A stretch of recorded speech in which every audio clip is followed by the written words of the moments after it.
you, Al. I first want to thank everyone that came tonight, and our hosts before it. Great place, great beer. Thank you.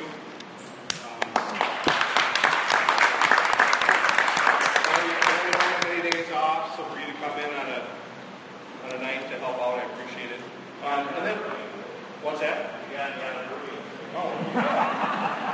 So I got your day off. And then I'd like to thank, we have a lot of past and present politicians here, and you know, it's a team effort. We all have a common goal. We all have our wish list of pet projects, but overall we're all conservatives, and we all want to end up in the same place. So I'd like to thank everybody here that's either in office or have run for office. Thank you, because it makes our job easier, and hopefully when I'm done, the next guy can have a little easier time in it too. So thank you all, because we have quite a few politicians in the room, so thank you all for being here. I guess I just want to touch real quickly on where the campaign's at and where we're headed, and a little bit about the training that we were able to take in last Friday. The Senate lined up some very good speakers for us. Tim Plenty was the headline, if you will. We had all the basic topics we talked about, and they kind of dialed down into the numbers. And of course, I don't want to get yelped at sleep here after a couple of beers, but I just want to touch on a couple of big ones. Healthcare. You know, we've all talked about healthcare, and the burden it's put on a lot of people. They shared with us in 1975 there was a healthcare crisis. So 1975, healthcare crisis. Because healthcare was 8% of GDP. 8%. So in 2015, it was 17.5% of GDP was spent on healthcare. More importantly than that, the Minnesota Department of Health is predicting for the next 6 years, health care costs will go up 7 or 8% per year for 6 years. So for a small business guy, or anybody here that is on their own policy, that's a crisis. That's a real crisis. So we need to address that. We need to have an adult conversation. And to me, my approach is, instead of looking at how we are paying for things, we first should attack why it costs so much, and then work our way through the process, and then end up at how we're going to pay for it. But exactly, common sense approach. So we need to, healthcare is a big animal, it's a national animal and a state animal, but it doesn't mean we can't attack it, and we have some ideas on what to do there. Education is one of the things that when I knock on doors and visit with people across the district, comes up quite a bit on both sides of the fence. And I guess my approach on that is that we need to focus back on the students and not the administration. And I'm not anti-administration or anything like that. But my whole family was in academics. My grandma taught in a one-room schoolhouse down in Grand Meadow, Minnesota, where she met my grandpa, who I think finished 8th grade. So that probably wouldn't apply today. But that's where they met. And my grandpa moved to Austin, Minnesota, worked at the Hormel meatpacking plant for 48 years. Long time on the butcher line. Anyway, get back to education. I had an uncle that taught in Owatonna. When he started there, they had 3 people in the district office. 3 people in the district office. Most of you are familiar with Owatonna. Average-sized town, not real big. When he left, there was like 68, 69 people in the district office for little Owatonna. And that's where our money's going. It's not going to the kids. We have way too many mandates. And we have to look at of course, the national one, different issue. But there's state issues there too. We need to streamline it. We need to modernize it so we don't have so much labor. But we're going to have a labor shortage. It's another story we'll get to in a minute. The debt service, our percentage of GDP for our state is growing, and the state's predicting it to go up like 1% a year for the next few years. In 8 years, it's projected that we'll have a deficit of workers. We'll have more people retiring than are coming into the workforce.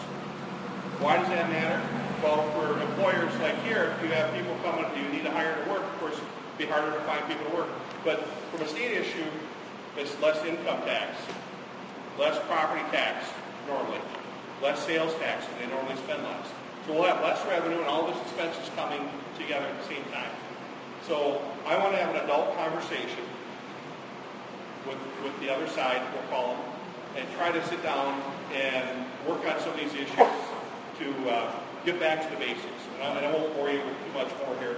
I guess the other comment that I really liked on Friday's meeting was when the 35W bridge fell down. To put that back up, there was 47 permits needed. 47. They had some push from the national, to the president, and the state worked really close and streamlined it. Got it done in 30 days. The Lafayette Bridge took 2 years. 2 years to get the permits. This is a state project, guys. And it took 2 years for a permit. Way too much red tape. And you wonder why nothing was done on the state. And what happened those 2 years? The cost of that bridge probably went up 2-3%. So we need to streamline the process. We need to do it right the first time. But it shouldn't take 2 years just for the permitting process. So that would be another issue that I would like to get into. The campaign has been going, I think, very well for a first-time candidate. Jack's been a big help. Al's been a big help. Everybody in this room's been a big help. The ladies over there, of course, are tireless and always by my side. I appreciate it. We've had a plan from the beginning on what we wanted to attack and how we wanted to attack it. And it hasn't included the whole district. And we've gotten a little pushback on that. Our plan was to hit the Seward and Scott County first and then migrate over to Rice County last. Parades, events, church events, you get the idea. Direct mail is coming. Mail is very expensive. That's why you're here tonight, so I appreciate that to help pay for that. Radio ads are starting next week. We have a real creative, kind of corny 60-second radio ad. I think everybody will like coming out for some name recognition. Social media continues. We have 11 issues for 11 weeks that we've been pushing out. Jack's been getting out normally on Tuesdays. That talks about some of the key topics that we're getting feedback from when we're knocking on doors. So it just isn't all what I think is important or what Jack thinks is important or Al or whoever. It's what we're hearing from people. And I can ramble on forever and ever. But the main thing I've taken away from knocking on doors is that everybody loves our state. That's why we're here. We have a great state. You know, we can sit and complain about all this stuff, but at the bottom of the barrel, when we're all done, we have Minnesota's one-of-a-kind state. You know, we have good education, even though some of the school districts have less than 50% graduation rates. We're still top of the nation. We just have things we need to fix. There's things that we need to address because we love our state and we want to make it better. So with your help, I think we can get there. It's going to take some time to win the House, the Senate, and the governorship to win, to make a difference. But I think if we can take the Senate, keep the House, we can start. And then in 2 years, when the governorship is up, hopefully we'll have a great candidate and we'll be able to take that. Our campaign has a couple big dates. We have a halfway to St. Patty's Day parade coming up. We have New Prague and Northfield. So those are the three big last three parades that I don't know, like 13 or something like that. Two of them are at the same time. So if anybody would like to help on one, the St. Patty's Day and New Prague are the same day. So we'd like to divide and conquer, at least have a little bit of presence at the Kilkenny parade. So thank you all. I appreciate it. And any input that you guys have would be wonderful. Events that you think we should be at or have a presence at, please send us a note or an email. We're trying to get most of the church events on the weekends. Kids love it. I love it because they have home cooked meals, homemade pie. Sign location. We have some signs by the back door. So if you have somewhere where you think a sign would go great, please take one with you. If you want us to put up a 2x4 or a bigger sign, please let us know and we'll get it up. So thank you all. Jack, do you have anything to add? I'm going to turn the fans back on. So my wife Lynette's back there. I don't know if most of you probably don't know that. She's kind of in the background a lot and home taking care of the kids and putting up with me coming home really late. So I want to thank her for putting up with me. Thank you. Anybody else have anything you want to talk about? Otherwise, thank you. Yeah. When you do mailing, you use every door direct. That's about half the price, or less. We've been kind of using Greg Beckman. And what he has, I know the print cost is really low. I don't know about the mailing cost. I assume it's probably the same with the bulk rate. But every door direct. You got it? Thank you. Appreciate that. So, and I part of one of my businesses is real estate. So we have a real estate company. We have 13 agents. We have 2 more coming. So we'll have 15 here in a little bit. We do a ton of marketing. We've gone totally away from direct mail and from print because everything's online for us. Our whole industry is online. It has been for years. So I'm having a hard time, to be honest with you guys, with the postcards. They want our plan is 5 postcards.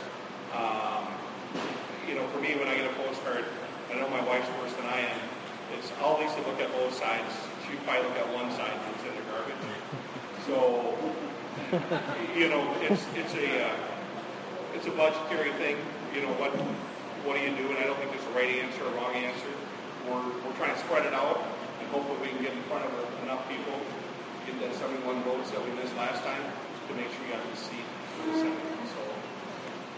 So, we do have a letter to the editor campaign. We do need a few more signers. Many people that want to take the letter that we have drafted, put it in your own style, and send it to the papers. Northfield, especially, and of course around here. So if you're interested in that, let me know.